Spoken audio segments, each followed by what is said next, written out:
Hey, well, good morning. Hello, good morning.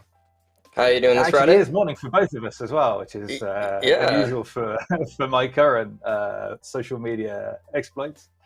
Yesterday was the London user group, so that was good evening for them. Good morning for me.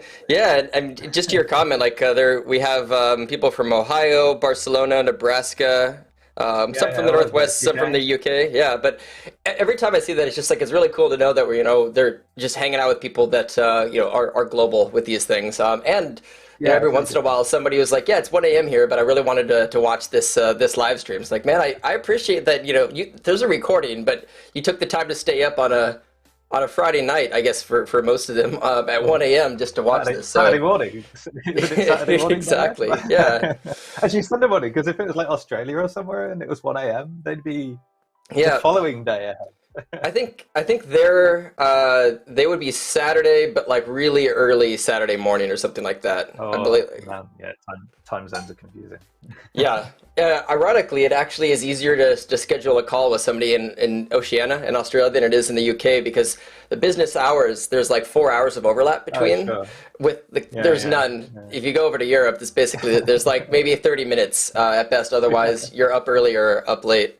But Ewan, one from Dubai. But I'm excited to have you on today. I mean, one, it was actually just fun to talk nerd shop with you a little bit ago about some games. But otherwise, we've gone back a couple of years, just with the involvement in Yeah. Microsoft, and I think you're probably going to be the first one on. In two senses, like we've had some people from Microsoft on before, like Chris Finland and stuff, but not really any Mhm. conversations about kind of how the evolution of Power BI works, how the structure and team works behind the curtains, and I think a lot of people have assumptions on like, man, like this is so obvious. Why isn't this feature just why wasn't this in there from day one, or why isn't this immediately added? It's such a simple like addition to put into there, and there's a lot of complexities that go on with the tool in a company Mm. as big as Microsoft that also touches 1,000 other products as well and Mm. integrations and yeah, many of the stuff that we'll talk into today. I think there will be a lot of kind of insight and perspective that will certainly be provided just from hearing some of the inner workings from the product team. But Yeah, and the yeah, other thing is that the product go team ahead. has changed a lot over the 7 or so years Yeah. that we've been kind of working on Power BI. It's evolved from something that was just part of the SQL Server org back in the reporting services and Power View days to become its own organization. And then even then, a few years later, we changed and split around again. And so that evolution has changed how easy it is for us to plan the product, to build it, to engineer it in different ways. And I realized I also jumped ahead as far as your introduction. You have been on the Power BI team for a while, and you kind of worked your way up as well to a product manager Right. within the Power BI team, and now are managing a lot of the product evolution. But do you want to give just a little background for people on the Yeah, so a chat? bit of background for me. So I actually started at Microsoft. Well, I really started at Microsoft in 2004. I was an intern in the UK. Yep. So internships in the UK tend to be a year long, and actually, it's pretty typical as part of somebody's university course. They'll do a couple of years of study, then a year in industry, and then finish Hmm. off for a year. So I spent that year in Microsoft um, in a technical pre-sales team. And actually, at the time, I was working on like infrastructure stuff and security products and that sort of thing. I ran our booth at a security conference, that sort of thing. And then I went finished off at university, came back, not into security team, but into the SQL Server sales team. So still in the UK, still doing sales, but for SQL Server, and spent a year or so doing that. So I kind of got that background in the database and core data platform world. And then this performance point product Hmm. got launched. And I was like, oh, that looks interesting. And nobody else knows anything about it. So I've got an opportunity to be the expert in that thing. So I kind of picked it up and got into the world of BI that way. And then, Performance Point kind of came and went. And then we saw Power View, Power Pivot, Power Query coming up. Yep. And they were really kind of the thing that I first kind of got my head round in terms of, wow, I see the value that this is going to give to business users. And it really was the thing that kind of cemented my interest in BI. And I did that for a couple of years in the UK, and it was that kind of technical pre-sales. So I was talking to customers a lot, showing them, doing lots of demos, lots of proof of concepts. And I did it for a few years, and I kind of got I'd got everything I needed out of that role. So I'd actually handed in my resignation notice at Microsoft in the UK, and my manager was like, no, what can we do to help you stay? Stick around for a bit. And totally coincidentally, the next day I got a message from somebody here in the product team saying, hey, we're hiring PMs. Your experience in the field and your experience with customers would be really useful. Have you thought about moving to America? And at the time I was like, no, I've never planned to move to the US. This is never something that would have been on my career goals. But if you think I should, maybe I'll apply. I had a conversation with my wife, which actually went very smoothly. I thought it would be a big argument, but it was fine. And so, yeah, we moved over, and I started off then as a PM on what was the reporting services team. Łukasz Pawlowski was my hiring manager. He's still around. And what I got hired really to do was to take PowerView, which was a very kind of business user focused thing, and add more enterprise professional reporting features to it. But actually what happened was we were like, well, that was as we were going through this shift to making PowerView, Power Pivot, Power Query into one product and kind of take them out as Excel add-ins and make Power BI a thing. And that was in 2012. So, I joined the product team then. We spent a couple of years kind of doing that. And then 2015, when Power BI launched, I was there from day one. And I've been on the Power BI side, on the Power BI team ever since. Started out, as you said, just as an individual program manager. I looked after visuals for a while. I actually did a little 6-month stint implementing Power BI internally. So building dashboards, building reports for James Phillips when he took over, when he moved from managing Power BI to managing the whole of the business applications group. So when he took a responsibility for Power Apps and what was Flow and some of the Azure things as well. I was reporting up to him, building his dashboards, and then went back to the engineering team after a few months. I looked after DAX and data modeling and all that kind of area, and then started running that team as well. So Kim Malice was my manager, moved to a different team, so I stepped up to look after everything to do with creative, and I've been doing that for a little over a year now. So anything to do with people who are using Power BI Desktop, all of the functionality in desktop. The Power Query stuff is kind of run by a different team, and we can talk more about that later. Then not just desktop, but also some of the creator experiences in the web as well, particularly things, the new stuff like Quick Create, that falls under my remit as well. So yeah, that was a lot, I realize. I guess it's kind of shows I've been in the Microsoft BI world forever. You cut me down the middle, it says Microsoft. So, how is it like, I ask anybody this because, I think similar to you, I went from PowerView to Power BI. What was it like working on the team developing that one? Because, it was a great tool, but it also, had its fun share of issues and not the most performance optimized coding platform that it was built off of either. Yeah, Silverlight was it was the right thing, I think, for like company strategy. Building it in Silverlight was the right thing at the time, but obviously that kind of died. And we went through a big period where we were kind of rebuilding in HTML5, and we re-architected it a couple of times over the course of a year or 18 months in, I guess, 2013. Before we settled on, okay, this is what it's going to look like going forward as we kind of built the first release of Power BI. So yeah, it was and it was a very different team, as I said, because we were part of the SQL Server org. We had a very different relationship with the rest of the data platform, and the fact that we were shipping in the box as part of SQL Server. If you'll remember the way that Power Pivot in SharePoint worked, and then Power View was kind of associated with that, and the fact that we were part of Excel. Back then, the challenge with shipping as part of Excel was that the Office ship cycles were so long, we couldn't iterate as fast. And because we were a fairly small, fairly new team, we wanted to ship new versions of it all the time, and we had to wait for new releases of Excel before we could give any new value.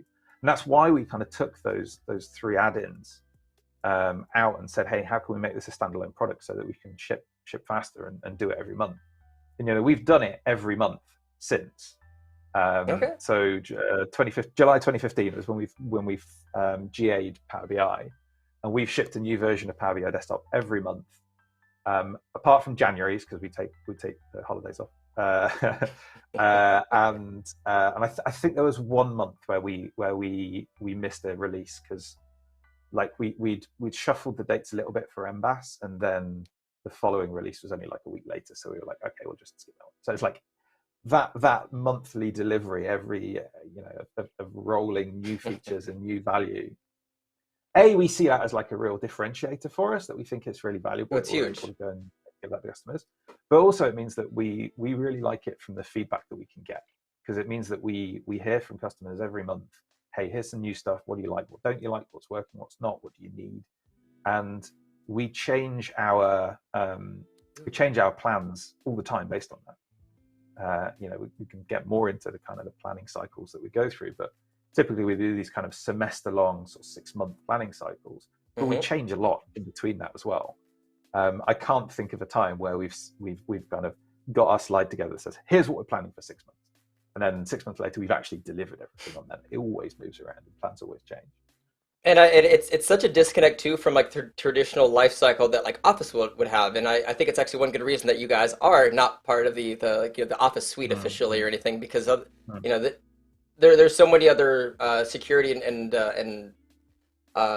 limitations that come to iterating nearly as fast as you do. So and from the flip side, I think Power BI needed to for a long time to update that quickly, just to be able to compete with Tableau and a lot of the other stuff to catch up with a lot of the other BI stuff. And now, in many ways, take the lead. I'll say as an MVP, it's great because that means I'm constantly being able to generate new videos and content and blogs, because there's always new features to talk about every month. And, I'm sure I speak for most of the MVPs when I say that we really appreciate having the dog food addition that we can test early. And then I love the feature. However, implementing this, maybe have this button be here and do this instead to enable this. And it's nice to be able to help the product evolve as well. Yeah, it's good. It's a good opportunity. It's good job security rather for MVPs and for folks who work in larger organizations where they've rolled out Power BI and they've got to keep people trained and up to date with it as well. We are aware that is a challenge. We hear from customers that making sure their users are educated on how to consume Power BI reports, even not necessarily building their own, is difficult. And we've got at least one, if not two PMs who are kind of dedicated to that. Like, how do we make sure that end users who are coming into Power BI can use it in a really intuitive manner? And how do we make sure that every time we ship a feature, we go through a process of what's the impact going to be on end consumers, and are they going to have to relearn things?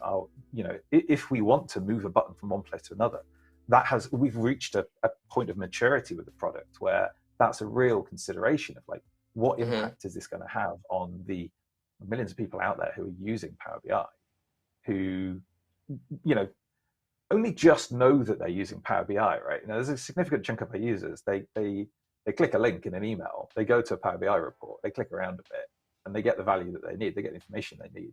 They don't necessarily know they're using Power BI, and then they close the browser again. That's great. They're getting the data that somebody else has delivered to them, and they're interacting with it. But if we start moving stuff around on those users, they get really frustrated, and that's a big it's a big challenge for us in terms of like how quickly we can iterate now because of the maturity. It wasn't the case 5 years ago.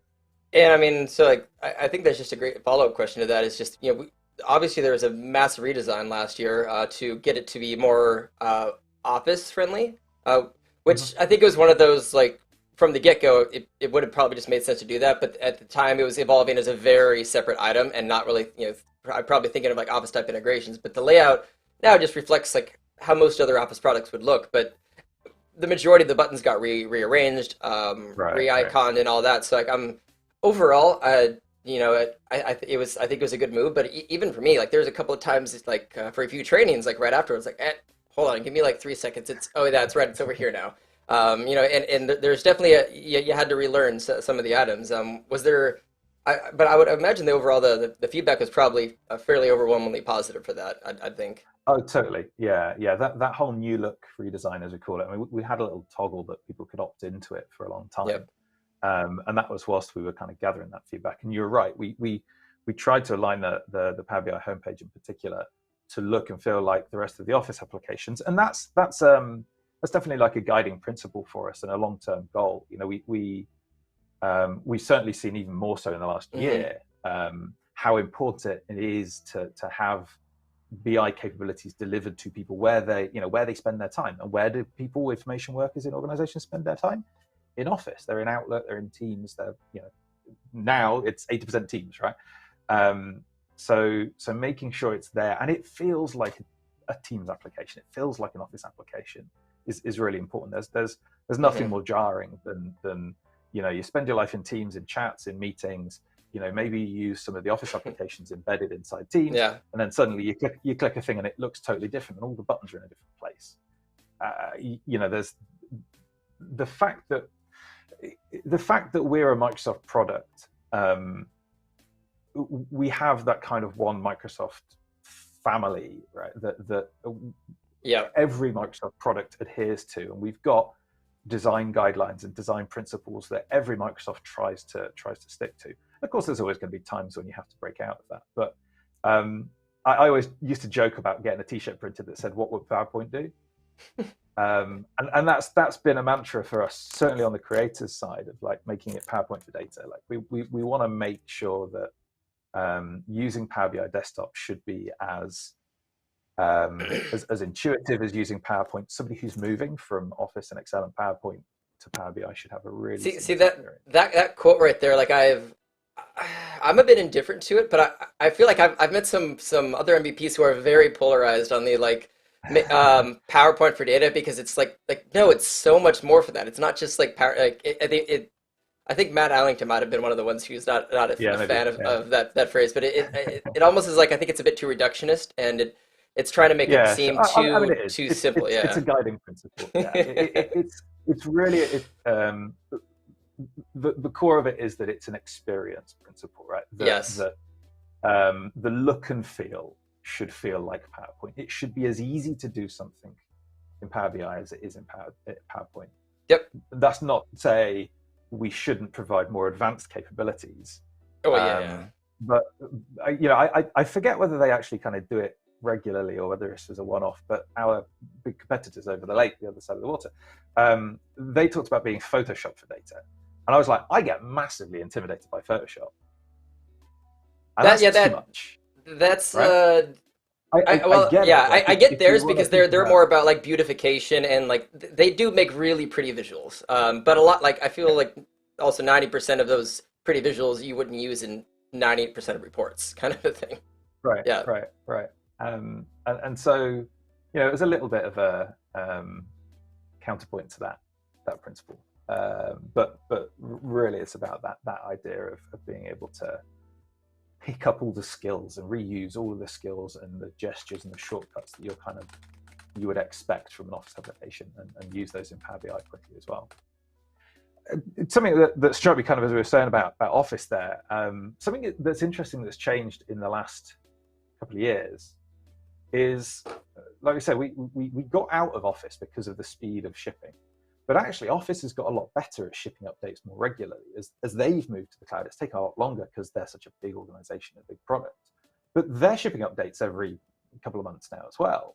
Their insiderings, their fasterings, they can actually ship very, very on a pretty regular cadence. So that's less of an issue for us now. It would be interesting to think, if we were rebuilding Power BI, now, if we hadn't been doing it for the last 5 years, what would we be doing in Office? Like, would we continue to be in Office? Would we continue to be integrated there, and still be able to ship regularly? We probably would be. Office integration is important. You've seen in the last year or whatever how much we've done with Excel as well. All the Excel data types work. And Amir and I on the London user group thing yesterday, we were talking a bit about kind of PowerPoint integration. That's a big sort of next thing for us. Like, how do we actually get back to some of the things that Silverlight, the Power BI Silverlight could do, where you were embedded on a PowerPoint slide. Oh yeah, because you could put on a live. I know you could do that with like the Excel tables. I think you could do that with a Power View page, couldn't you? Yeah, with Power View. That's it. Yeah. Yeah. Okay. Yeah, exactly. And that was like, it was just a Silverlight blob that was on a page. We can do a lot more with that. PowerPoint has evolved, and the technologies that we've evolved. And Amir mentioned the Fluid framework, which is a fairly new Office Microsoft-wide thing. But we can take advantage of that to say, okay, we're going to embed different, just individual charts as separate objects that pick up the PowerPoint theme and that can interact with other objects on the PowerPoint page. And there's a lot more kind of flexibility with what can be done there. So it's long term. Don't hold your breath for that stuff to arrive, but we are looking at it. And I think getting back into more PowerPoint, more deeper Office integration like that's it's going to change the game again, the same as we did with Teams. I'm really curious how that will evolve. I do have a couple of questions that I wanted to pop on, and we can get some of the stuff that you wanted to show. But let's see. Send this up. Here we go. So a really good question from Matthias. It's like, what was your baby in the Power BI journey? What's like, of all the things that you've helped grow, or however you want to interpret that, like what would you call out? It's interesting. So I like I said, I had this kind of 6-month stint when I was out of the actual engineering team. And before that, I was working on visuals. After that, I was working on DAX and the modeling side. And the visual side, I think the biggest thing that I did was probably just taking the visuals from the super basic thing that we implemented in day one and adding more visuals, more formatting capabilities, and we totally revamped like the table and matrix visuals. We threw them out and kind of totally rewrote them. So that was kind of my baby in the start of my career, and then afterwards was DAX and the modeling side, and some of the changes that we made to like the modeling view, some of the things that we did around like relationship, like bidirectional relationships and stuff. That kind of felt like my thing. I guess the other one for me was. That's been throughout that is community, and from the videos that we did really early on, where I filmed like 160 videos. They're all 3 minutes long or whatever on edX. And that's still more than I even have on my YouTube channel. So like that's an impressive number of videos. But they're only 3 minutes each, so they're pretty short. And it was just like covering everything that we did in the product, and we carried on filming new ones of those for a few years as we were adding more stuff, and it kind of petered out. It's a shame because they were really valuable, but like as our docs team grew and as we moved to Learn platform, they took ownership of that, and so they add new videos every now and again, but it's mostly been written content. We could do more with those videos, but those videos they tend to be what people like when we're doing in-person events. Remember when that happened? People would stop me and go, "Oh, you're the guy from the Power BI videos." So I started putting on my badges in events. For my title, I put the guy from the Power BI videos. It was. I think that's probably what people know me for, and it's certainly my favorite thing about working on the team. I two things you'll know about me. One, I like the sound of my own voice, and two, it's not that I want to be a celebrity, but I quite like the fame that has come with those videos. Like, I'm very famous with a very small niche group of Power BI users. I will say that I would probably fall under a similar vein where I did not used to like the sound of my own voice, but after you have to edit hundreds of hours of it, you have to learn to, or you're going to go insane. The first couple dozen is just, it's painful, because then you also start to realize, oh man, I see like or all those little patterns that you don't realize exist start to come out. And then too, it is kind of nice. Like there's been a couple of times now where I've been like in an airport or something like that, and I all of a sudden just like have somebody come up to me like, oh, I've read your blog or I've watched your videos. Like, oh, somebody who exists in the world that knows me. I actually had one really interesting experience where I was walking in. I actually saw somebody with a laptop open back at when I worked at Power Pivot Pro, and they had my blog up. And I'm just like, by the way, hey, don't mean to interrupt, but like I wrote that, and that was kind of a cool little moment. But more for anything else, it's just I really appreciate knowing that I've created content that helps people in a lot of ways. I do have a couple of other questions. Like I said before we started, my dad was a sound engineer. He worked you mentioned. And so he'd be the guy out doing news broadcasts, holding the big microphone with the woolly thing on the end, with a big boom mic. And so we always had recording stuff in the house. We always had digital recorders and microphones left, right, and center. So as a kid, I loved going around making little radio shows.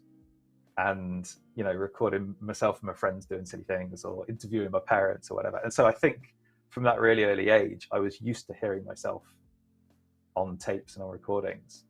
And so that's probably why I don't mind the standing in front of a camera and hearing myself and doing that editing. I think that's probably helped. It's certainly why I was happy to volunteer to do the videos. Like most people are like, but yeah, I was more than happy to. Let me pop a couple other questions on. I think this is another really good broad one. Is would you have changed anything if you could have done it again? Let's focus this into specifically Power BI. Maybe to put a bit of a sure. Would I have changed anything in my life in the last day? What would I have done differently in the Power BI world? I think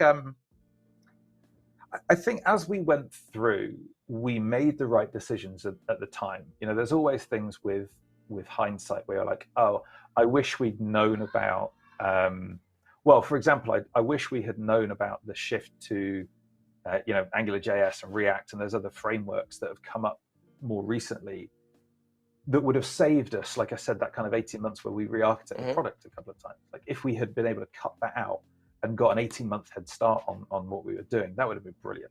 But you never know it at the time, right? You make the right decisions at the time. Yeah. Do I think we made any mistakes? Maybe dark mode or light mode, rather. We get a lot of feedback about that, and I'm like, yeah, maybe we should just have stuck with it. Or at least given people the toggle, they have to be to flip between them. Yeah. Maybe we should have done that. Yeah. I think there's funnily enough. So if anyone follows any other Microsofties on Twitter or wherever, you might have picked up it's review time at the moment. This is our look back over the year and talk about what impact you've had and feed that into how much bonuses we get paid. So I've been writing through that, and one of the things I think that this year I would have liked to have done more of is work on more of kind of stuff that's just quality of life things. Jeff Weir always complains about reordering tabs on a chart, on a report page. And there are some things that are just like rough edges in the format pane and in the field list. And we've made some progress there. The new field list has helped. And we've been working on like a revamped formatting pane, relaying that out so it's a bit more easier to find things. I would have liked to have been able to do more of that in the last year. We have chosen, and again, it was like probably the right business choice, but we've spent a lot of time on composite models over AS and on small multiples, which are huge requests. They're massive things from customers, but it's just taken a lot of resources from the team. Yep. And I'd have loved to have been able to spend a bit more time on those rough edges. So would I have changed anything? Maybe that. But generally, I think we've made the right choices as we've gone. Yeah, it's I always think of kind of the song like 2 steps forward, 1 step back, and I think for any product evolution, and generally as long as you are still making forward progress, occasionally there's dark mode or other stuff. There's a misstep, but it's always moving towards a more refined version of itself. I also just want to be mindful of time, and I do know there's some cool stuff that you had to talk about. I want to just knock out 2 other questions. There's a lot of people, I think, just having questions for a PM in general, but at the rate that they're coming in, it's probably going to be nothing but questions otherwise. So for people logging in sequentially, I'll go through 2 more. Folks who don't get the questions answered today, don't forget there's an AMA on Reddit I'm going to do next week. So another good place for him. Drop it on there. I'm going to spend an hour just typing out questions on there. That'll be perfect. Loads of places there. And if you give that to me later today, after this, I'll make sure to add it to the description of the video afterwards. But Matthias had a question on GPT-3. GPT-3. Yeah, it is, and it will be huge. We showed this really briefly at Build this week. So the Power Apps folks showed it in a little bit more depth, where you can use natural language to build Power Apps interfaces. You can say, hey, I want a thing with these buttons and this set of data, and I want it to be filtered by these things. Mm-hmm. And we actually showed a really short snippet of how we're bringing that to generate DAX as well. So you'll be able to write natural language to generate measures. So you can say, I want to see rolling average of sales over the last 10 days. And we will construct the DAX for you based on that. Because it sounds really creepy, but we know all of the DAX measures that are out there. Like any DAX measure that somebody publishes to the Power BI service, we look at the structure of it. We like anonymize it so we don't have any of the data about the name of the fields or anything. But we know the common types of the patterns, expressions that people use, the patterns exactly. Yeah. And so we're using GPT-3 to help people generate those DAX measures just using natural language. Will it be huge? Yeah, I think so. Is it coming anytime soon? Nope. Don't hold your breath. We've got prototypes working. We're actively working on it. And that actually is a great follow-up to this last one, and then we can go into the screen share and all that. But essentially it's like similar to GPT-3.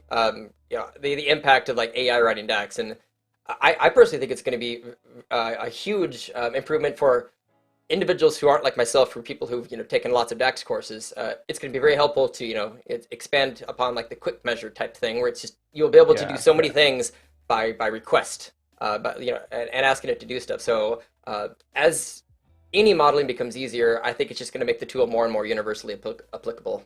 Yeah, exactly. And this idea of kind of using AI to help write DAX is precisely what we're trying to do here. There's two parts to it, right? Because there's having AI help you generate the DAX, but I think we also still need to do work on making it easier to understand the DAX that's been generated for you, and debugging it. So it's like how much confidence do I have that the number that it's giving me is actually the number that I care about? Because rolling average of 10 days, well, what exactly do I mean by 10 days? Do I mean 10 days behind the current date? Or do I mean 5 days either side of the current date? And so kind of being able to, for somebody who doesn't know the ins and outs of DAX, like being able to even just read what exactly is this showing me, is a challenge as well. And so we need to do some work on that as well. But yeah, I mean, AI is going to kind of be at the core of all of that. All right, let me switch this off. But yeah, like I said, lots of questions for you. But otherwise, I do want to give some space as well to some of the stuff that you had to share. So sure. Yeah, let me. I think we talked a little bit about it already, right? That I think we get a lot of questions about kind of like how we think about the product. Actually, I'm not actually sharing the slide that I wanted to. Let me do this. There we go. We get a lot of questions about how do we go about planning what we're going to build in Power BI. And one of the things that we spend a lot of time thinking about is what are the people who are using our product like, and what roles do they play, and what are the challenges that they face as business challenges and in terms of day-to-day as they're doing their work. And so we build these kind of personas that kind of just they act a little bit as shorthand for the different types of users that might be using Power BI. Yep. And they're totally made up, they're fictional, but they let us kind of focus on the people who are using it, not the product, not the features that we want to build. And it's also, it's interesting that they're not necessarily the be all and end all of how people will use the product. Yep, exactly. It's the behaviors, like I said, the kind of the goals, the business challenges they're trying to focus on. And the other thing that's important, right, is that these personas, people will often play multiple personas. For smaller organizations, you might be the admin of the Power BI tenant and the person creating the reports.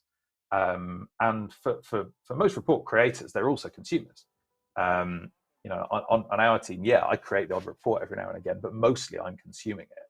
Other than in the process of actually building the product, like how do I actually use it? I'm looking at reports about usage, about different feature usage, and like the DAX thing, how different patterns that people are using. But it gives us this kind of it gives us a common vocabulary for kind of talking about these. So as we're discussing, hey, I've got this feature that we're going to go build, it's going to help Ash. And we all know internally that that's kind of the report creators, the people who are using Power BI Desktop. It's going to help Ash do X, Y, Z. It's going to speed it up by this amount. They're going to have to do this many fewer clicks so they can be more effective. Or we talk about, okay, we're going to go ship a thing which is going to increase our population of NATs, which is our kind of consumer persona. We're going to increase the population of that by X amount. And that helps us go and kind of strategize and get funding on these. So there's a big it's a big kind of input for us for how we then go think about, okay, well, what are the different features we're going to choose. So I mentioned Ash, right? They're kind of this analyst persona. They're the person who spends their time building the reports, actually going and collecting data, building visuals, analyzing it to find some insights, and then formatting those reports to do that communication back out again as well. So their key kind of challenges tend to be, well, I spend a lot of time doing that formatting because maybe I don't understand the UI, and that's why that PowerPoint, the data thing comes in. But they also spend that time then training their end users and kind of being the support helpline for it. Like, how do they'll get a call from their consumers saying, hey, I'm looking at this report and I don't understand why, why this chart looks out of whack that I'd expect. And they have to go and explain, oh, it's because the measure's doing, a 10-day rolling average with 5 days either side rather than the previous 10 days. So we've got Ash, we've got Nat, who's the business user. And they're typically less technical. They're going to be line of business experts. They're going to be, sales directors or marketing folks, or they understand their company's core business. They don't necessarily understand the technology. And again, I mentioned earlier about kind of they're often the people who they click a link from an email, they go to a report, they interact a bit, slice and dice it a bit, get the information they need, and then they move on. And they make the business decisions based on that. So, these two people work hand in hand. And like I said, often, and Ash, actually, sometimes they are the Nat, sometimes they are the person who's using the data to make the decisions. So, there's a lot of overlap with these. And then the third one for us really is this Vic persona, who's sort of straddles those two areas a bit. So it's typically somebody who's started off as a Nat, as an end user, but has started interacting a bit more and exploring data a bit more, and they're using the filter pane, and they're using drill through, and they're using the kind of the visual personalization features maybe to slice and dice things a little bit. And it's typically because they're the ones who are looking for those insights and then having to communicate them out to the rest of the organization. So they don't typically create things from scratch. They're going to start from something that somebody else built. And this was also kind of like a key persona for us with that composite models feature, or the direct query over AS feature, where it might be that somebody published a data set, and then Vic is just consuming that data set and building their own visuals on top of it to help find those insights. And who creates those data sets? Is the last one we'll talk about here is Bin. The BI. So Bin's a BI engineer, right? They spend a lot of time on the data models, and they're much more focused on DAX, and they understand the ins and outs of how DAX works, and they set up data sources, and they set up workspaces, and they do a lot of the heavy lifting. And let's face it, I don't know what the percentages are. I always joke that this changes. It has changed a lot over the course of BI's lifetime. But I think now you spend like 80% of your time getting the data ready and 20% of the time on the visuals. It used to be the other way around. But it's like this is a big chunk of the data here. A big chunk of the time is spent here. So those are kind of the core personas for us. And then we also think about we think about all those different goals and needs, and we go into these kind of 6-month planning cycles thinking about what are the key things that we need to deliver for each of these different personas to help moving forwards. And we've also always got things like if we think about what can we do to have the biggest impact in our next 6 months, we kind of look back, we think about these personas and the strategy that we have around them. And we gather tons of feedback. It's why we love doing community sessions like this. We love doing user groups. We spend loads of time on the ideas forums. That, like I said about the speed that we manage to, the speed that we try and iterate with launching the product every month, it gives us loads of feedback, and it helps us change and adjust our plan to make sure that we're having a bigger impact.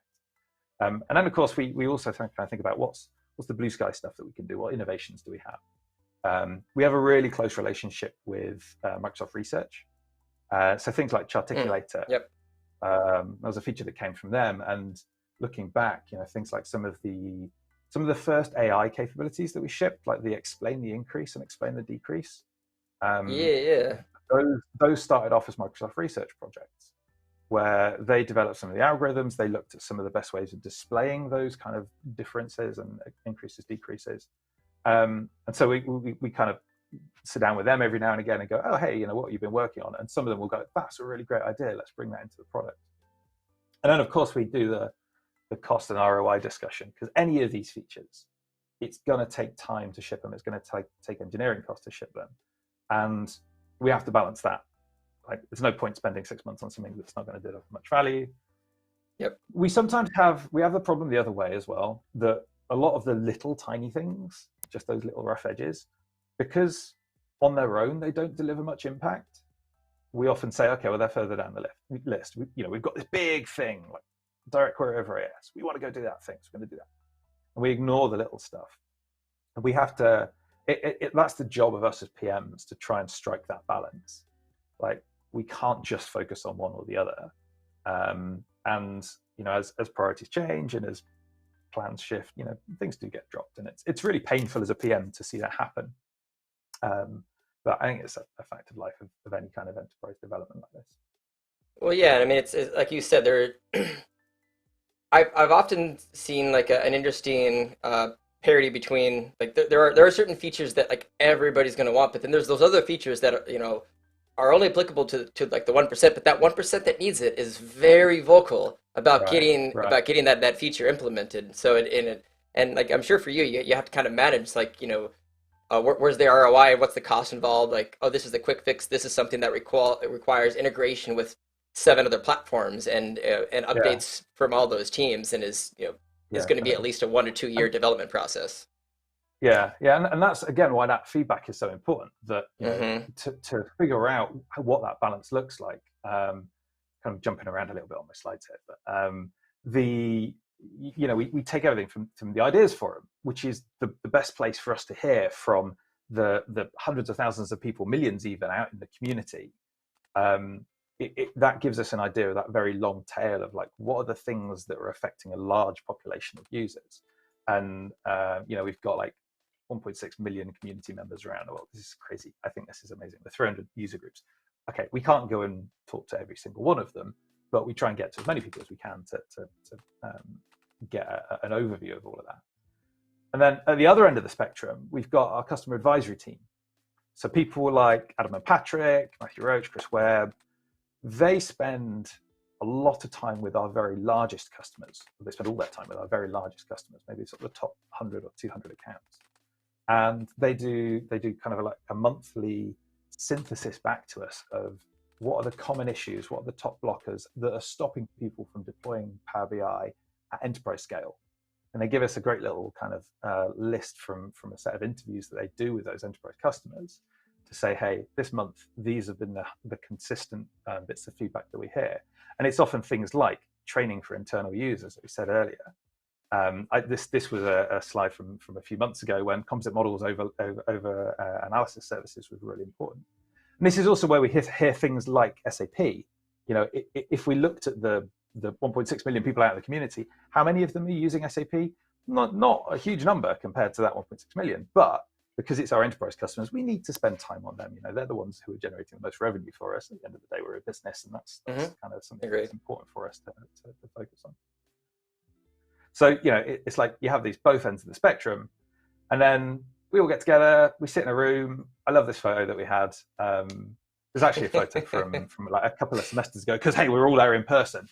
But yeah, we tend to spend like a day off out of our regular office. This is in our Bellevue office. We'll get in a room and we all go through, like, hey, here's all the feedback that we've heard. Here's what our researchers have been coming up with. So like this person over in the back left-hand corner, you can just see the back of her head over here. She was our research lead.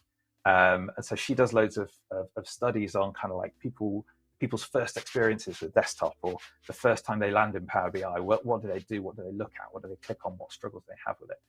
They give us a bunch of feedback, and we kind of throw everything on a slide, which is why it's blacked out. Although actually, I think everything that was on this that was being presented here, we've shipped now. We throw it up there. We have a big discussion about it. We all debate. Is that more important than this thing? What's going to have more impact? What's the cost of those? We've got Most of the guys sitting down the back along the window here, there are our engineering managers and our architects who are kind of chipping in on that side. And it's a really collaborative experience. It's the best part of being a PM, is getting together and figuring out what's the best thing that we can do for our customers.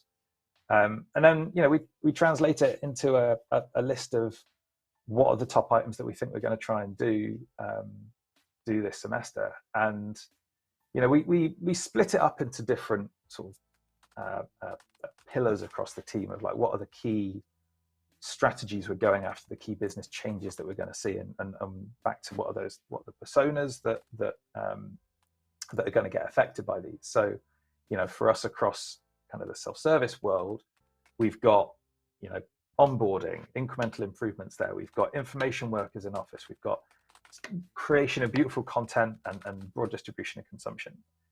And then like underpinning all of that, we've got engineering systems performance. So it's like a whole bunch of different areas that we have to invest in. And this is just one of the like 3 main teams across Power BI. So it's like a fairly, this is just one slice of a fairly big org.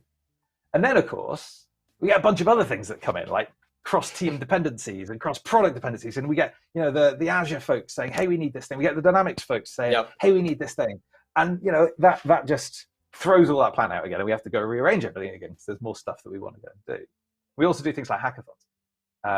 Hackathons are really good fun because we take like a week out, like once in the summer and once towards the end of the year and holiday season. And the engineers just go work on whatever they want. And they come up with crazy ideas. And things like bookmarks. Bookmarks came from a hackathon. It was just one of the engineers was like, hey, we've got a way of kind of capturing the state of a report. Let's build a feature around it. Or some of the things like the composite models started off as a hackathon. That was us kind of saying, hey, here's a business need. Why doesn't somebody go and prototype it? And so we have all of these different things that kind of feed into it. And then we go through, like I said, this kind of monthly release cycle, and all the release notes that go out and everything, gives us a really good kind of cadence of gathering feedback and changing those plans. And like I said, they do change within that kind of 6-month time frame as well. That we might start on something at the beginning of a semester and not finish it, and that's pretty unusual. But we might say, oh, actually, we're gonna scope that down more than we thought, because there's this other thing that we found is a burning issue that we really need to go and address. We're gonna scope it down a bit. We're gonna ship that thing so that people get some value out of it, but we're not gonna finish it off quite as much as we wanted to. We'll come back to it. And then, it's a really, a really kind of iterative process. And that's, again, back to kind of where the community comes in. And I think one of the ones that we had a conversation on, as far as that cross-platform, cross-product integration, is like Power Query is actually managed by an entirely separate team than Power BI. So yeah, it is. That's right. So that cross-team integration comes in there a lot. So yeah, you're right. Power Query is actually a separate team because that data integration team, they build the connectors for the whole of the Power Platform. And Power Query ships in Excel, it ships in data flows, Power Query Online, and in desktop. And so actually parts of that are owned by all those teams. So we have to go and have a conversation with them about what improvements are they making. So things like the diagram view that they showed at Embass this year, or maybe it was Ignite last year, I forget. Like we have to go figure out how are we going to be able to bring that into desktop. And we go work with the Power Platform teams, the Power Apps folks, and we figure out, okay, hey, we want to ship ways to embed Power BI content inside Power Apps and vice versa. How are we going to do that together? We work with the Azure Maps team. We're working on bringing their mapping capabilities into Power BI. So yeah, you get a lot of that kind of back and forwards across different teams. Yeah, it's there are the unseen complexities that go into sometimes just adding a button or changing a feature. Or I think another example that I'll again bring up from our conversations last time is certain things that are added or seem odd, or the behavior is a bit weird. Sometimes that's a legacy thing, because tabular modeling really started way back in the day with SSAS and Power Pivot and moved into that. So there's certain things that don't make sense in the structure today within Power BI, but have to stay that way because it's if to change it could untold Yeah, complexity to break a lot of yeah, existing sure. entities. So So something that we added last year, the custom format capabilities in AS, in the hmm modeling view. So you can put a custom format string in, right? So you can customize the dollar signs and your yep, commas and show up and that stuff. The legacy of that was like we had to go and unpick a bunch of stuff out of the AS engine, and the fact that the AS engine stores it as a .NET format string, but our front end is JavaScript, so we have to translate between. There's often a lot of that kind of technical complexity that makes things means that we have to work things have to work in a particular way, as well as the how do we stop things from breaking for other customers. That's one of the bigger challenges with visualizations. Like if we want to make visual formatting changes, we can't just change it everywhere because it will mess up people's existing reports. yeah. So we have to find a way of letting people kind of opt into those changes, or they're not the defaults anymore. The new shapes And are a great that's example of that. The old versus new shapes is the yeah, the aesthetic of reports would massively break because they were sized based off of right, that yeah, padding. So now you have the would you like to upgrade this option? I mean, yeah, yeah. So you I'm want to make figuring it that's probably never functional. going to go away. There always is going to be the option for historical just to keep it that you'll probably have to keep in there Yeah, because if you auto update at some point or force an update, then yeah, again uh, the alignment's going to break on a lot of stuff. yeah. That's right. I mean, we've got reports that are still being regularly used in the Power BI service that were published years and years and years ago. And so, like, people publish things, and if it ain't broke, don't fix it. They just leave it and they just use it, and it's refreshing, and they go into it Exactly. every day. And we can't just go and change things out on people. And that's how it should be. Like, I mean, in theory, you should be able to publish it and forget about it as far as development until a Right, change needs to be right. made. It should just be able to get to refresh repeatedly. I still see Mm-hmm. plenty of reports with the old header, the old school visual header that's still in a lot of them. And it's one of those like, well, Yeah. that's what you should update. The new one is a lot nicer. It has visual header tooltips, but it's again like, well, but yeah, but that takes hours and money to have somebody go update these things. And it's not Mm-hmm. broken. It's just missing a feature that we don't need right now. Mm-hmm. Mm-hmm. I've So the collected kind of such what I was a going to cover slide-wise, that oh yeah, I go ahead. rattled through a bunch of them. I thought in the interest of time, I'd cut a few things out because I'm happy to do some more Q&A afterwards as well. Yeah, I have a But bunch of stuff that I'll that kind queue of up unless you had any gives other people an slides. idea. No, Go that's ahead. great. I think people, hopefully that kind of gives people an idea of kind of how we think about planning and preparing hmm for these 6-month semesters. So like I said, it's the hardest and the easiest and the most fun and the least fun thing about being a PM, because it's great fun because you get to brainstorm and come up with all these different ideas.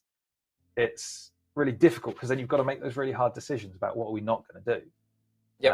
I've got to decide who am I gonna upset by not making it easy for you to move tabs around in a report, or whatever it might be. Yeah. So yeah, that's kind of tough. Did you have any other slides or? No, I think we can leave it there. Okay. We'll go back to some questions. Cool. I'll just go back to this and one more time. There we go. All right. Cool. I got a nice and healthy list that I'll see if I'll get through, and I'm I'll pick. sure. Yeah. Yeah, you might have broken a record for. I have never had so many questions from the user, and at one point it's like, all right, I want to give Will just a couple minutes to talk, about some Okay. of the stuff that we had a conversation to bring up before going back to it. But I'm impressed. Like I think just being a PM for the Power BI team, there's 1,001 questions You that get a lot. some you Yeah. will be able to answer and some not. But let's bring up a couple. I'll start for one from Bernat here. Will multiple windows in Power BI ever be a thing? My 2 cents is Yeah. I don't Yeah. know if it will be because the external tools and all the other stuff that already allows for a lot of those advanced features. So that would Mhm. be my guess from a MVP perspective. But like, what Right. would you have to say? Yeah. Will it ever be a thing? Maybe. We don't have any plans to do it right now. We are having some discussions about kind of the professional tooling in general, like whether there's anything we want to change there about the relationship we have with those third-party tools like Tabular Editor. And somebody asked yesterday in the user group call about being able to write develop M code in VS Code. I was like, to me, that's a really interesting thing that we should go look at. So yeah, it's been outsourced, but right.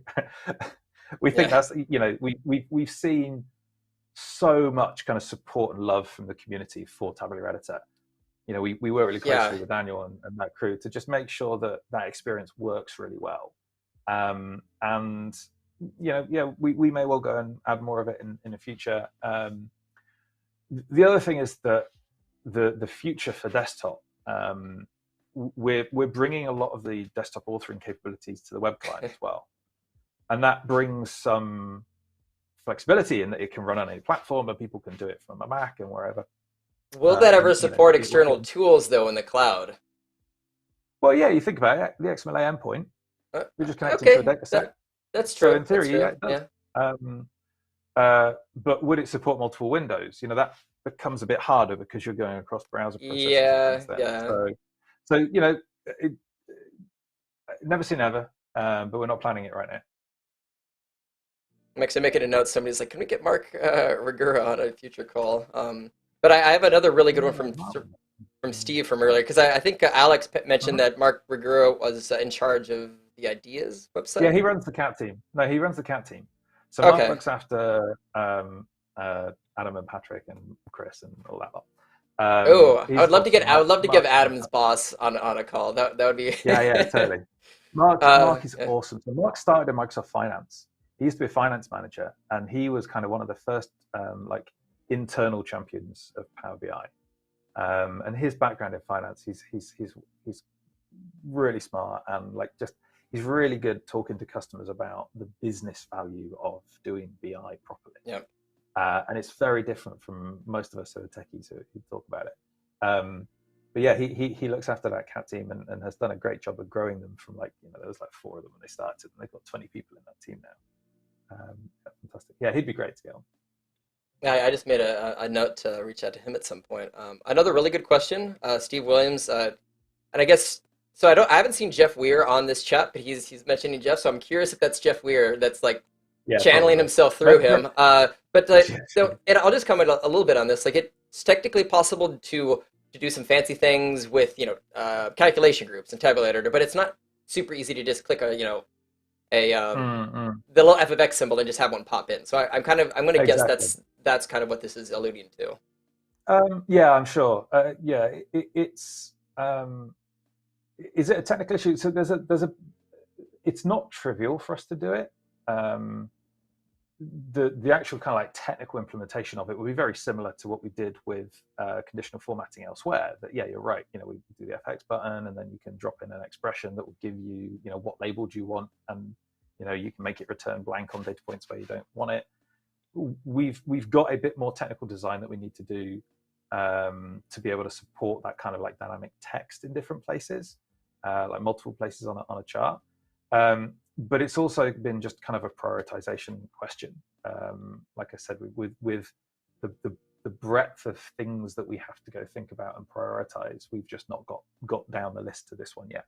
I'm really hopeful that we will do in the next 6 months or so, but I feel like I've said that in the past. In general, one of my favorite things that I just love seeing pop up is every time one of those little f of x buttons pops up to a new element, I get excited. And I'm assuming the end goal is pretty much any element outside of limitations of a certain configurations with categories and legends and stuff, that almost any color in any text at some point that normally is static will eventually be able to become dynamic. Basically across all native visuals. Yeah, with an infinite number of engineers, we'd go do that. But with the folks that we've got on the team, we have to choose kind of how we balance what they're working on anytime. So exactly, we can do. We can go make it support that. Bernard has another good one. He's actually had a lot of good pointed questions today, so I'll try to mix between him and some other people, and not necessarily go sequentially. But so maybe you can help me interpret this one. What about toggle the sync to the model for any change to the model? I don't actually know if there's enough information on that to answer it. Yeah, I don't know. Not quite sure what you mean by that one. All right, so yeah, Bernard, if you want to just reword that and put it back in, I'll circle back to it. Alex had a good one here. Planning to enable source control and riffs in the file format. We need to put a moratorium on Alex coming in. He's a Microsoft employee, so he's got a direct line to us. Basically, This just put a is muffle on anybody who's an official employee. yeah. Yeah. It's a really common request though. The PBIX file, right? For those who maybe haven't looked at this, you can rename it to .zip, and you can open it up just the same as you can with any other Office document. And in there, you'll see there's the exploration file, which is the way the visuals are laid out. It's a big JSON document. There's the TOM file, which is the definition of the AS model. You don't see the M script in anywhere out there anymore, but there's like, if you've got any images embedded in your report, the file's there and it's readable. And the format at the moment is pretty static. We haven't changed it very much, but the problem is we do change it. And we're not in a position where we can say, right, this is the fixed format, we're committing to this, it's not going to change, here it is documented. And that's what we need to do to be able to go and say, okay, that means that you can now check that into source control, you can extract those parts, you can edit them manually. We've got some work to go and fix the format, and we've also got some more work needed, where if somebody changes that file format and then tries to open it in desktop, currently desktop will throw a tantrum and get upset. It doesn't like you messing with the files.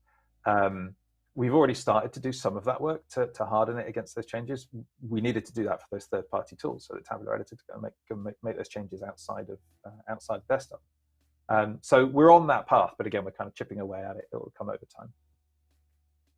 Another, actually, no, I'm going to skip because it's too many from the same person. I want to change it up a little bit and then go back to his questions. Anthony, have often wanted to easily give users the ability to dynamically switch the X and Y axis and legend. And without creating, so ironically enough, Guy in a Cube, I started to watch it. He just released a video of like 3 ways to have dynamic axes. And I've certainly done some, but sometimes you have to create a special table union on a single column, like multiple categories that join back, and depending on the slicer, it's effective but complex implementations to do that sometimes. Yeah, totally. Yeah, we are definitely doing this. Yeah, this has been a request for a little while. Excuse me. We sort of talk about it as parameterizing the visuals. Give a cheer for that, by the way. Kind of, it's cool. Yeah, so we're on. This is definitely on the roadmap. We haven't got any timelines committed quite yet, but we are actively working on it. We've got what we want to make it easy to do is to say, okay, I've got a visual, I'm going to add multiple measures to this visual, but rather than them appearing in the legend, they're going to be like toggleable by a slicer. And I'm going to have multiple things on the axis, but rather than them being like a drill down, they're going to be toggleable by a slicer. There'll be some menu interface okay, but there'll be a built-in feature rather than having to use DAX and calculation groups. I think we're still debating this, but I think at the moment we're thinking you're still going to end up with a table in your model that's got those different values, because using those building blocks rather than inventing new constructs means that you can use Tabular Editor to dynamically kind of construct these, but we'll have like a one-click button to do it for you. Think about what we did with what if slices. There's a little dialogue pops up, you put in the value, you hit go, and it creates the table for you, and it creates the slicer on the page bound to the right thing. It'll be like that. You click a button, you drag in the fields that you care about, you click OK, it generates the things for you, it attaches them to the visuals. So it's like you can do it manually if you want, or you can go through a wizard, for want of a better word. It reminds me of the conversation, and I'll just ask you the question rather than discussing this at all. Similar to like dynamic axes and other stuff like that, what's the pipeline or ideas around possibly having like a dynamic calculated column in Power BI someday? Right, I get you. So that's another one of those things where we started on that path when we went through building the dynamic. Excuse me. When we started building direct query over AS. And we started talking about how we can combine models across, and have tables that are just replicating another table from a different AS instance up into my local model. And then I can build my own measures that refer to them and refer to tables across. And in fact, the engine basically already supports dynamically calculated tables and columns at runtime. Okay. So It's a we've performance thing though, right? started making. Right, exactly. There's always going to be performance overhead with that, but Yeah. we have started making some of that stuff working in AS. We just have to expose it through the rest of the stack, and that was one of those things where we wanted to do that as part of the Deco over AS work, but we didn't. We said, okay, we're gonna scope that down and just ship the kind of the core functionality first, and then we can come back to it and add it at a later date. So yeah, it's another thing we're kind of on the path to doing, but we haven't really kind of committed any plans to it. So what I'll do is I'll try to put I'll say a 10-ish minute mark to see if I can and see how many questions we can get through, because it's great. So many questions are coming through, but each time we answer one, there's like two other questions that that pop into the feed. But there are a couple of good ones in here. I'll try to direct the ones that I know you have an answer to versus this is more of a broader Power BI question Yeah, that sure. you're probably not managing. So this is actually a good one. I'll pop this up from Bernard again.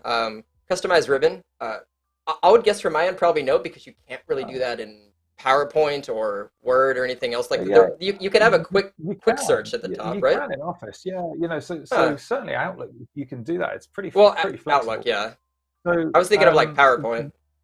maybe PowerPoint doesn't do it. Yeah, I don't No. know I don't know which ribbon Outlook uses. So something we did last year, the year before, we're actually using Excel Web's ribbon. And it's the same ribbon in Yeah. all of the Office web apps. We're actually using that same code in Power BI. So that kind of infrastructure for ribbon, which would be common across all the products, like customizing it, like the quick access toolbar as well, that's Yep. owned by Office, and they're still working on it. And we've got an agreement with them that if we want to go and add those features, we can do.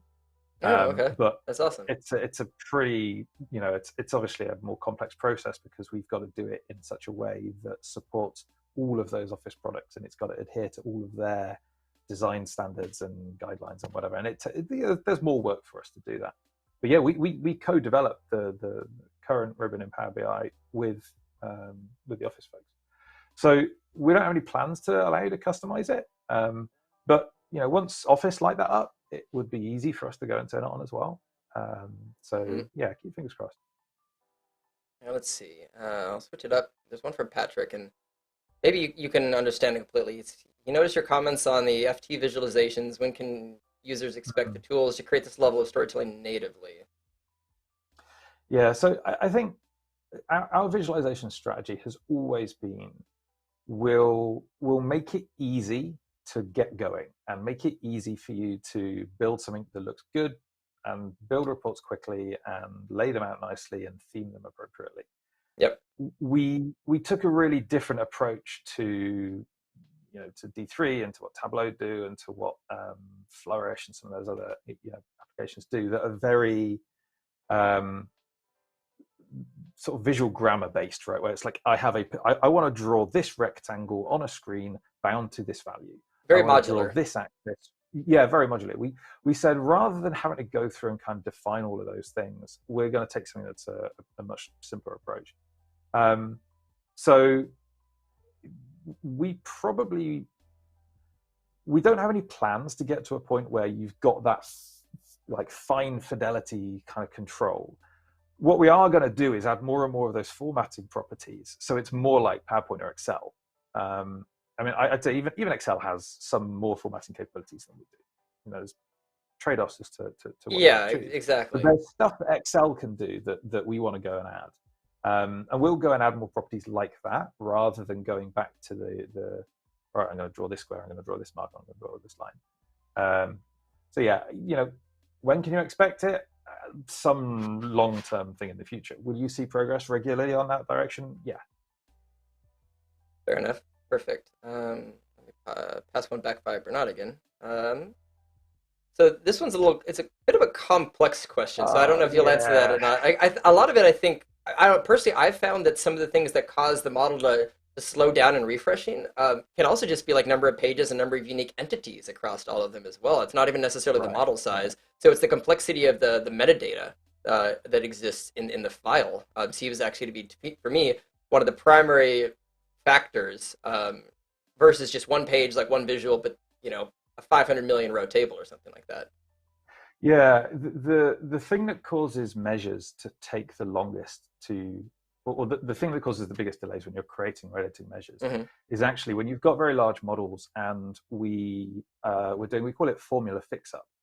So if you Okay. go and rename a measure, we have to go and look through every calculated field in your model and say, did you use the name of this measure or column anywhere else in your model? Okay, we're going to have to go and rename it there for you, so that it doesn't break all of your other things. Yep. And okay, well, if that changed, does that have an impact recalculating everything else in your model?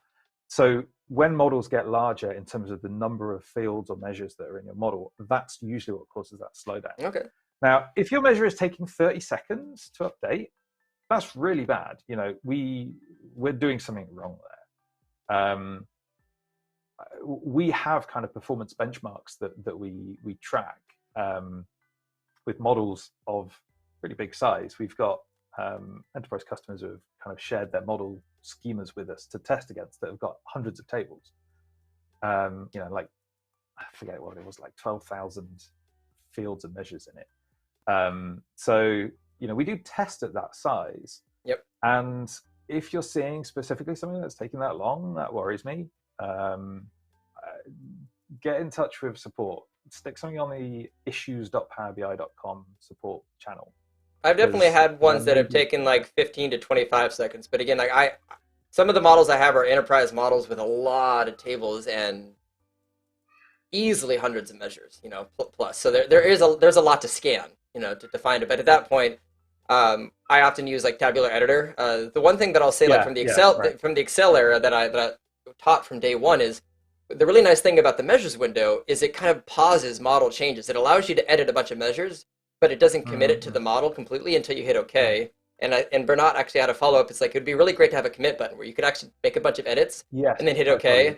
I think the downside, though, is if you make a commit here, that would update the code of another measure, but then you go edit that measure before that it passes through the dependency, then issues can happen. Yes, so I think this formula fix-up thing that I was talking about, yeah, we run into those same problems. And the other request that we get that's really related is the same sort of there's a toggle in Excel called defer layout updates on pivot tables, where you can say, tick this box, I'm going to drag in a bunch of fields and untick it, and now my visual updates. Yep.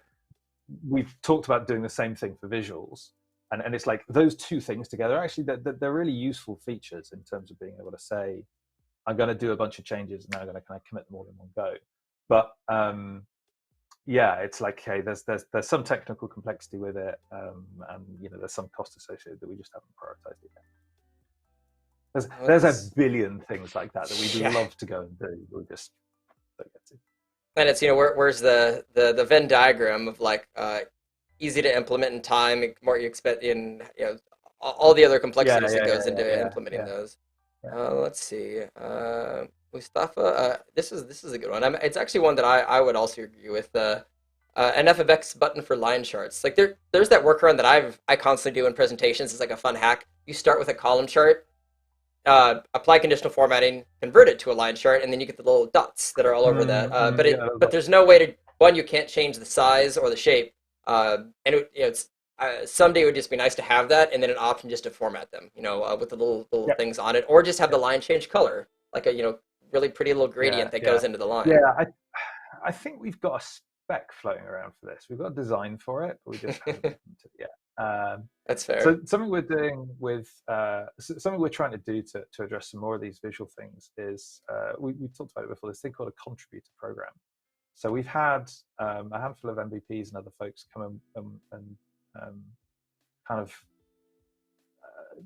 fly into the team and come in. They come and spend a bit of time with us, learn the code base a bit, and then start building some of these smaller formatting features for us. So James Dales did a couple of things on formatting and maps, and we had, Daniel came and did this on the modeling side to support Tabular Editor, and some of the things that we showed at MBAS with the page navigator, the sort of slicer that can move you between bookmarks or pages, that was done under the same principle. We're using some of these, or we're kind of outsourcing, for want of a better phrase, some of these formatting options to MVPs and to other partners who are going to help doing that. And it's just a way that we can help scale our engineers. So like the core Yeah. engineering team can focus on some of the bigger features, some of the more exciting things, like that parameterization thing I was talking about, swapping fields in and out. Like that's a complex thing. So we're going to get that one focusing on especially. that. Yeah. Yeah, exactly. Yeah. And then we can chop off some of the formatting options through this program. So yeah, we're on it. We're trying to work through these things. I have a couple left. I think we might even be able to get through these in just a few more minutes. Cool. I'll just pop it. Yeah. Bernard has a question about the telemetry for composite models. Direct query over at Azure Analysis Services.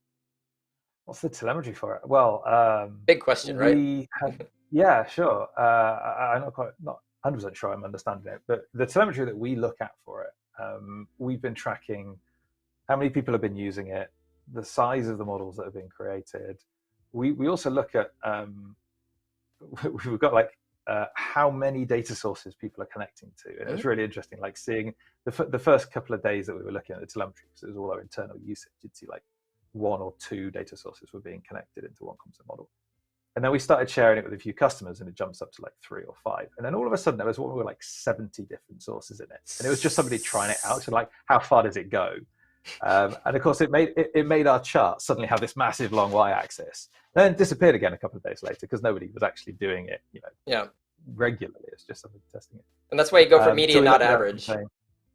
Yeah, exactly right. And so we were watching that sort of thing. We were watching the other interesting thing, and we haven't seen this yet, is looking at the number of kind of like downstream users, like downstream consumers of this model. Because it's all very well creating a fantastic model and publishing it, but if you're the only person using it, that's not actually kind of successful. And we saw with composite models v1, like the thing that's been out for a couple of years now, where you can just connect direct query to SQL Server, for example, or combine direct query and import tables. Yep. When we launched that, we saw the same thing. It's like people are trying it out and just building small models, couple of tables, couple of sources. And it took probably a year for it really to get to a point where it was being used in production at scale with thousands and thousands of users connecting to these models. And so we haven't seen that for the DQ over AS one yet, because it's still early days and it's still in preview. Once we hit GA and people start using it in production in anger, I expect we'll see over the 6 months or so after it's rolled out, that's when we'll really start to see usage ramping up of it. So sometimes these features, they take a long time to build and to ship, but they also take a long time to really start getting traction in enterprise usage and at scale. So it's kind of these things don't always happen overnight, and we have to remind ourselves of that as PMs. We're like, as much as we get instant feedback from MVPs, from the community and on the blog comments or whatever, actual kind of like real world usage of them sometimes takes a bit longer. I would agree. I've used it a couple of times, but like you said, I think there's a certain amount of time. It's almost like a trickle down effect. The experts who are normally architecting, like MVPs, like myself and other people, and blogs and other stuff, that start to realize the potential and the limitations. Once they start to then implement it for the customers, then the customers roll it out for their analysts and everything else, and then I think it starts to get that broader exposure. But there's kind of like a level of a tipping point that needs to be hit, usually from the experts down that I've often seen. Let's see, Alan Jones. He asked a question the other day. I must have been maybe in one of your user groups, but why is there not an X on the search box of the field wall to clear the search? Other Microsoft products have a little X up there. Yeah. So like I said earlier, and you've probably seen, we rebuilt the field well. We rebuilt the field list recently. Yep. There was a point where we actually had like 4 field list implementations across the product. There's like a different implementation on the report view, the model view, the data view, and for the quick measures dialog has like a replication of the field list in it.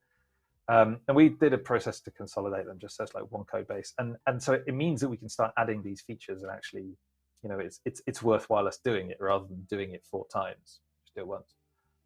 So this is on the list. I don't know whether it's being planned right now, or whether we're going to get to it later in the year, or what. But we definitely included it in the spec. I don't know how far it's got. And I will say that I'm going to be very happy that the fields list and basically at all three perspectives, views of the Right. report will be the same finally. That Yes. part's going to be really nice. I actually just, because Yeah, I went to it's look to stupid see. that, Go ahead. you go on the right click on the context menu, and it's like half of the options show up in one place but not the other, and it's like I Yeah. can build hierarchies in one place but not the other, and we got rid of that really annoying behavior where you would, if you accidentally dragged a field and dropped it onto another one, it would create a hierarchy for you. Yeah, so many people complain that it's like, I do this accidentally all the time, and the cost of doing that, back to Bernard's comment about how long it takes to update the model, it's really slow, and so the cost of me accidentally doing that is really high. So we're like, okay, yes, it's a helpful shortcut, but the pain that people are experiencing because of it, we need to go address. The one thing that I miss from that is, yes, I've done that many times. I also think it's one of the biggest reasons that you can't move a measure from the report view. You have to go to, because it would be so easy to accidentally drag it around. I do miss, once I've created a hierarchy in the other thing, to reorder them. That's the one, like, having to go back to go to the properties, go down to the section, choose the order. That's what, oh man, like that would actually be really nice to still have in there. I actually just noticed something when they were mentioning the X in the fields, or in the search box. If you hover over the search, the little magnifying glass, it has the little thumb symbol, or the hand symbol, as if you want to click it. But like, I actually don't even think that has a purpose, because if you type something in, it automatically searches. It just does it, and I'm clicking it. It looks like you can click it, but it doesn't do anything. So I'm actually like, now I've not really thought about that before, but like, what's the point of clicking that with a different symbol? Yeah. I'm gonna make a note of that. I'm gonna email the MVP DL, like, what is this symbol? Check it out. Yeah, exactly. Let's see. I'll pop up two ones I think I have left now. Also, Mustafa, thanks for the call out. I actually did do a video on this recently, where, because you can have dynamic titles, I did some fancy stuff with DAX to basically create the breadcrumb. But again, there's one of those, like, man, it would be nice if there was just a toggle that shows the drill down. And technically you do provide it. If you use the default title, it does show the level that you're at in the title. It'll be like sales amount by year or year and quarter. But as soon as you rename it, which 99% of the time you rename the title, you don't keep the default, and then it disappears. Yeah, we don't have any plans for this. We did do some designs for it. I mean, years and years ago, when we first implemented drill down, we did come up with kind of like an interactive dynamic title that would show you the breadcrumbs, and then you could click on the different levels to kind of go back up and down. And I think we stole the designs from Performance Point, or maybe ProClarity, one of the older Microsoft BI products that had that kind of dynamic breadcrumb in it. But yeah, we just never finished. I think I've heard people say, like, click. I don't think Tableau, maybe ClickView has something like maybe that. And it shows you the list, but you can also then at any point, if you're at, say, like the date level, you can click quarter and it just pops you back up, so it allows the navigation experience. But it sounds like there's nothing officially on the roadmap or anything for that. Nope. Okay. Perfect. And then last official question. I think we managed to actually get through all of them. Get through them all. Oh, great. Text direction for headers and tables, or matrix visuals, perhaps. So I'm assuming, like, the column headers, if you wanted to do like turn them ahead like this, because that's what you mean. And there are times where you can fit just a little bit more if you go corner to corner than if you do horizontal or vertical. Yeah. We did look at this a little while ago, and so I think that there was some technical challenge around, like, measuring the size of the text and figuring out how much space that it's just like it wasn't trivial, so we were like, okay, let's not worry about it yet. Oh, the complexity to get it to format, and also with the screen, the resolution, and all the other stuff that goes into play. Right, exactly. And because we do a lot of dynamic layout in tables and matrix for figuring out the width of the columns that you should be and how much you can see on the screen, and then, like, figuring out the scroll bars and everything. Because our table and matrix, because you could just drop, like, all your data into it, and you could replicate the millions of rows that you've got in your underlying table in there. we virtualize the data as it comes into the visual itself. So we only load like the first 1,000 rows, and then as you start scrolling, we load more into it. Mm-hmm. And so as that's happening, we're dynamically like relaying it out to make sure that you can see everything and to adjust column sizes and things. And that's why there's, it's not as trivial as just saying, CSS text direction dot rotate or whatever it is. So we have to go and kind of refigure out how much and how things should be arranged in a table. And then you add in top of that, like the multiple levels of grouping that we have, and what would happen if you had two measures with a group above and the group headers rotated, maybe the measures you don't want them rotated. So it's like, if we were to go and implement that, there'd actually be a bunch of other stuff that comes along with it that we'd have to go and do. And that's why we just say, hey, we're not going to do that quite yet. We're going to, it's on the backlog, it's parked there. We know about it. There's a thing on the ideas forum for this. I'm sure I've seen that. Go vote on it if you haven't already. We're working our way through.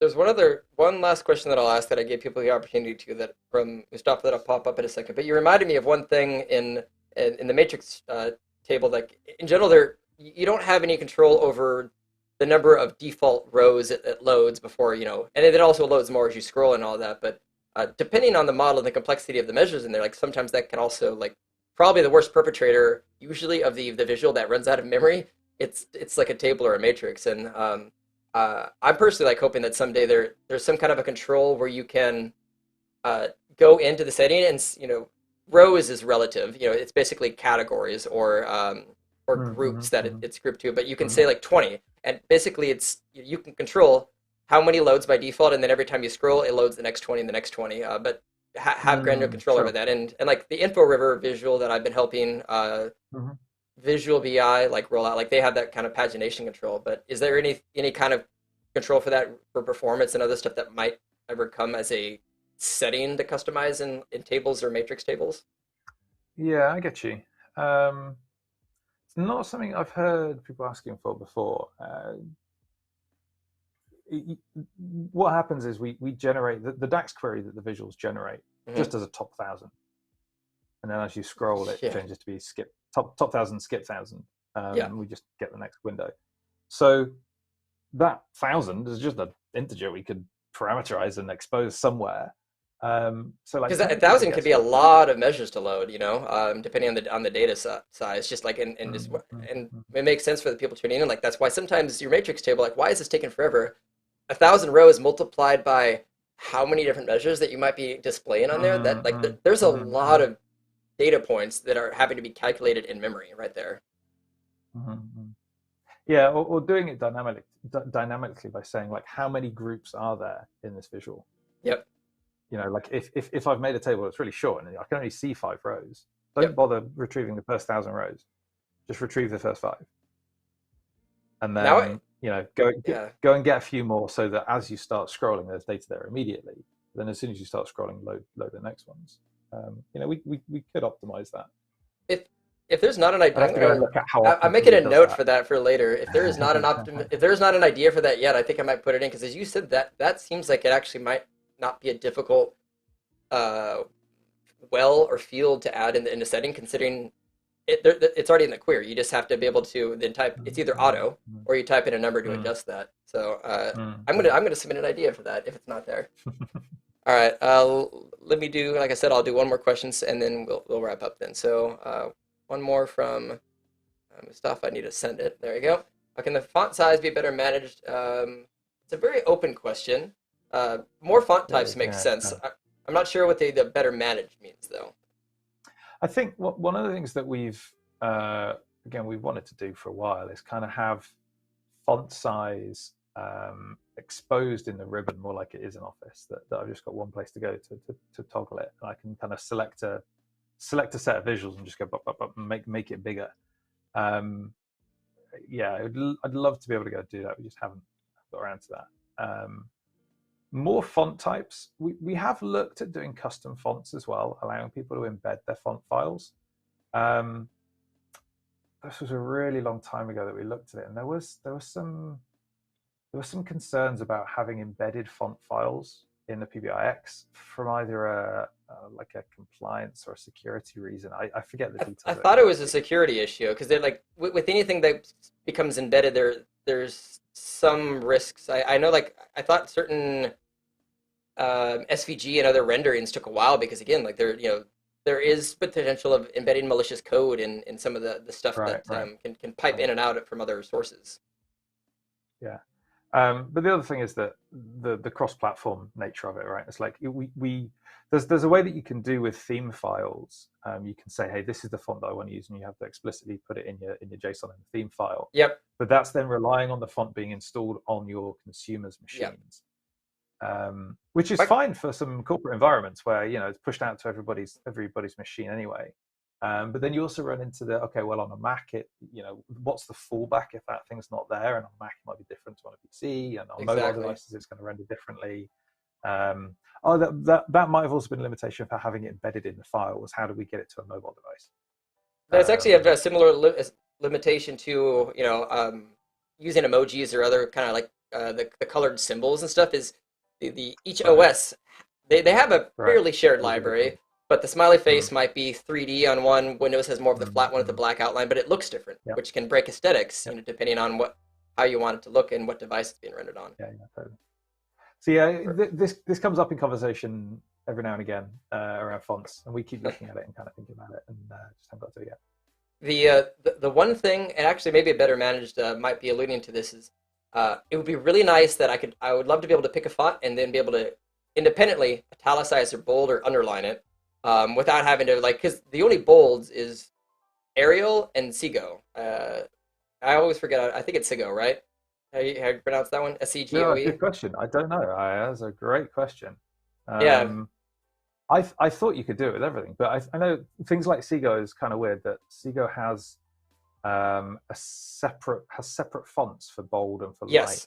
And for titling and stuff, that's the only way to get bolding. Or for category labels, you have to select a bold font. You can't pick any other font. Like Times New Roman, I would not use that personally, but you can't pick it and then bold it. It has to have a separate font in there as the bolded. And same with like italicize and other stuff. So I would hope that someday that would be the one feature that honestly I would care about, is just being able to have that customization to do the 3 bold, italicize, underline for just any, and not have to have like dedicated fonts for it. Yeah, cool.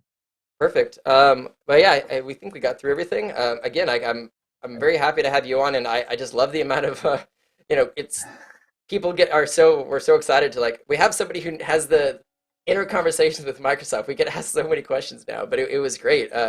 Mostly just a management of my end of trying to make sure that I could actually keep track of everything. But I think we got through all of it. Yeah, I love all these random questions.